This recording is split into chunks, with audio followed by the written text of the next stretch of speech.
This is BoomerLife on CL 650. And welcome to Boomer Life on CL 650. I'm Joanne Sutton. I'm joined in studio today by Maria Howard, CEO of the Alzheimer's Society of British Columbia. And we're wrapping up a really informative discussion today on Alzheimer's disease and related dementia. We've learned so much about the topic of driving, when the right time is to have an assessment, and what it means to both driver and family when that time comes to surrender your driver's license. It's a sign of independence. It's a really tough time and a tough conversation to have.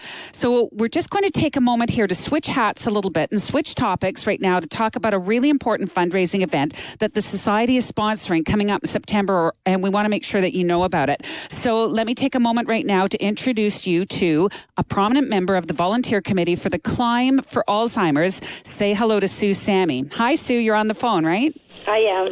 Excellent. Where are you calling in today from? I'm calling from Port Coquitlam from a company there for my company. I'm a Sprint Solution. Super.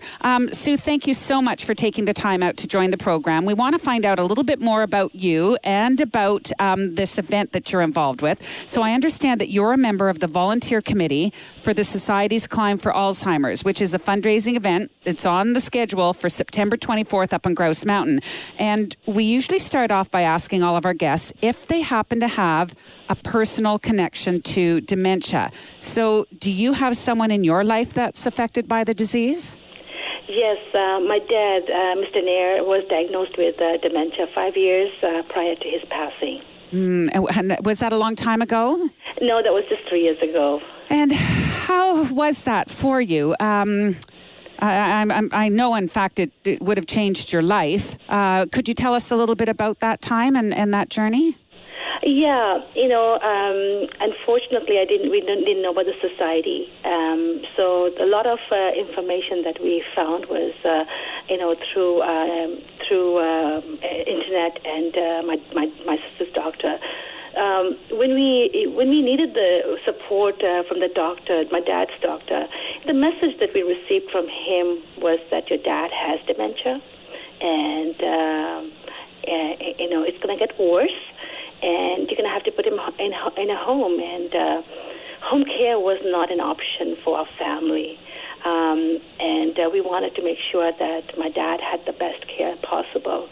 So we took a team approach. I have a big family, so it was very nice. All my brothers and sisters, we got together, and we looked after our dad for years ourselves. A lot of fact-finding and information research was done through my sister, who looks after most of the appointments for my parents. She received most of the information either online, like I said, or from her family doctor. But as things got more difficult for our family, and it was such an awesome thing for my sister's doctor, Dr. Harji. He actually took my dad as his patient and started helping us through this difficult time. We found more information about dementia. We found out how to deal with this issue with someone we love so dearly. And, I wish we knew about the society sooner. Oh, my gosh. It really sounds like you had to be an advocate and do so much on your own. We did. It goes to my sister Angela. She was the one who was. I had a fairly demanding job, and in our family, we all have businesses. So we do get. It did take a lot of time, and so my sister, she did a lot of fact finding for us, and we were very lucky that her doctor was able to take on and help us out through this journey. Well, that's wonderful. It's great to have that support. So, how did you ever make contact with the Alzheimer's Society of BC? It is interesting. After my dad was diagnosed, and we've done this for a few years, we realized how little our community knew about dementia. And accepting my dad's condition as he was deteriorating was very difficult. And something that my family, we did want to sort of pass this message on to our community. It took years to understand for us and realize how sick our dad is. He was really sick, and our goal was really to just provide him the best quality life we could. The lack of information in the community and for us, and so busy with our day in and day out work, it was very hard for us to find that balance. What was interesting was, going through this and understanding this disease, we were able to share that with people that we knew, people around us. So it made it so much easier. We actually, it's funny that we never really got involved with the society at the time my dad was going through this journey. It was just finding information on internet and through the doctor, like I said. How I got involved with the society was through, when we went through this and knowing what my dad went through, my sister and I kind of talked about wanting to get involved. It's funny how life thinks. When I was working, lots goes in life, and you just don't have time. I hate to say that, but we just don't have time. And now that I'm retired, what happened was I was doing coaching session with one of my colleagues, and I do coaching and training and business development with after I've retired, I've taken that role on to people that I know. And in that conversation, one of the ladies said, I'm sorry I can't participate in this workshop. I'm walking for Alzheimer's. And all the bells and whistles went on, and I'm sort of wanted to find out more about the walk itself and what we could do. As a family, we wanted to do something for the society. So that's the rest is history. I got involved. The walk was with Investors Group. So which was they sponsored the whole event. I volunteered with them and raised funds. Actually, was my family's.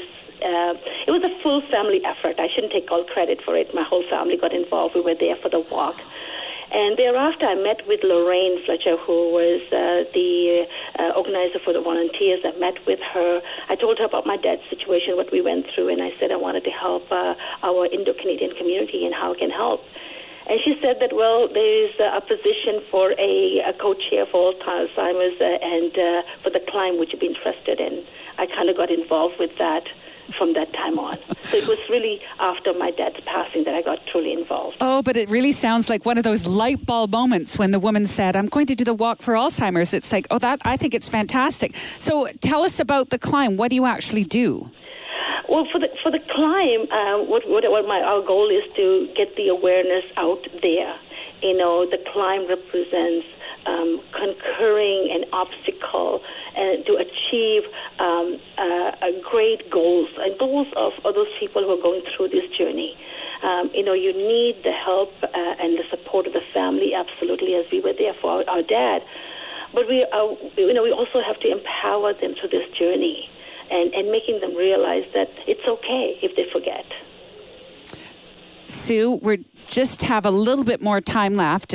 Is there anything else you wanted to share with us about this journey that you're on? Yeah, I wish I knew about the society earlier as a family when we were going through this journey with our dad. Its family support is so important when a person goes through this difficult time. In our community, there is a fine balance between what is considered responsibility care, which is a definition of culture description of our role as children to look after our parents. And there is responsible care. It's a big difference between the responsible care is to find the help that the parents need. And there's a fine line between that. As children, we are responsible to give the best care for our parents through their journey. Sue, Sammy, I want to thank you very much for sharing your story today, and I think your points will definitely help others in the same situation. Thanks for being here. Thank you so much for having me. And thanks again also for all the volunteer work that you do for the Alzheimer's Society. Good luck with the event Climb for Alzheimer's on Grouse Mountain, September 24th. We'll find you up there, I'm sure. I'm sure we will. Thank you so much, Joanne. Oh, thank you. That was Sue Sammy telling us about her journey and her involvement with the Climb for Alzheimer's. If you want more information about that event, online, AlzhiemerBC.org. Look for the climb. We'll see you up the mountain. So let's wrap up today's show by bringing Maria Howard back into this conversation with some final thoughts on today's topic and also the work of the Alzheimer's Society of BC. So, Maria, if there was one thing that you wanted to say to a family that's dealing with the question of when a person living with dementia may need to give up driving as the disease progresses, what would that be? Well, I think, Lisa and Dr. Foti both said it very well during the show, is that it's really about asking questions and gathering information. It's not something that happens in an instant. It's not something that happens immediately, but it's a process of understanding and learning. And I think what Dr. Foti really shared with us, it's not a all or nothing. There's ways to actually assess a person's abilities and follow that. And so, again, my real strong encouragement is to reach out, start a conversation with whomever, the Alzheimer's Society of BC, your doctor, and begin to get the information that you need, like Lisa said, to start to understand what is most important to make these decisions. And they can also reach out to the Society through your First Link Dementia helpline as well, right? We strongly encourage people to pick up the phone and call the Dementia helpline. Again, we take a range of questions, and, it's really important sometimes just to say to someone, I just don't know who else to talk to. And we're quite happy to talk with the individual or refer them on if there is somebody else in the community, other great resources who could better assist the family. But just that first step of knowing that you're not alone, you can phone the Society, get help anywhere in the province. We're there for you, and we want to help people have the support they need. This can be a tough journey, but there's also lots of great quality of time with the family, with people. We want to honor that as well.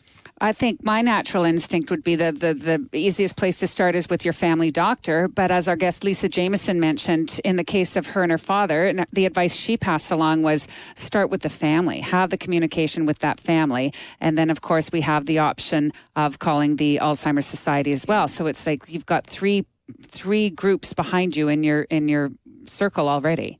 Absolutely. I think, what we sometimes hear families say, that they are scared that if they approach the subject with the doctor, that they've sort of opened up the Pandora's box, so to speak, and then they can't sort of go anywhere but down that road. And so people are very anxious to do that. And so I think, again, as Lisa said, talking to the family or coming to the Society is a safe and confidential place to start a conversation and understand how to do that. So people don't ask because they're afraid. One thing we have learned through this conversation we're having about Alzheimer's disease and other dementia is that change is constant when your family is affected by dementia. Planning and education, always the best way to deal with it. So now we look ahead to the big event in September, the climb. It's going to be a fun day. I've done both the Grouse Grind and the Summit Stroll, and the Summit Stroll is sponsored by Neptune Terminal, who have been a great partner to work with. It's a fun day. It often seems kind of misty in the morning, but usually by mid-morning it's sunny. It's good fall weather on the West Coast. It's a fun event, and there's so many different people out, and at the end of the event there's lots of entertainment and a lunch and great enjoyment going on at the top of the mountain. The bears are often out in their pre-hibernation mode. So we would really encourage people to come out, bring your family, bring your friends, bring a team, and really come and enjoy the time to raise funds, which is really important to us, and raise awareness, as Katie said. That's great. I like the fact that you don't have to do the Grouse Grind to actually participate in this event. September 24th, mark it on your calendar. Maria Howard, CEO of the Alzheimer's Society of BC, I want to thank you again for your contributions to today's show. If you had any final comments about our topic today of dementia and driving, that would be... I think the message just is to people, please know you're not alone. Reach out, get help, start a conversation. Thanks to all of our guests today. Lisa Jameson talking on behalf of her dad with Alzheimer's and giving up his driver's license. We had Dr. Dean Foti as well, behavioral neurologist, and his clinical studies on driving assessments. Plus, we learned all about the climb for Alzheimer's, September 24th. If you want more information, please visit the website. The general website for the Alzheimer's Society is AlzhiemerBC.org. You can get all your information there online. Everything to do with the fundraising or the programs and the wealth of resources that is offered by the Alzheimer's Society. Or you can always call the Society's dementia-free helpline, which is 1-800-936-6033. With your help, we can all make this province and this country more dementia-friendly. Before there's a cure, there's care. This is Boomer Life. I'm Joanne Sutton, and thanks again for joining us on CL 650.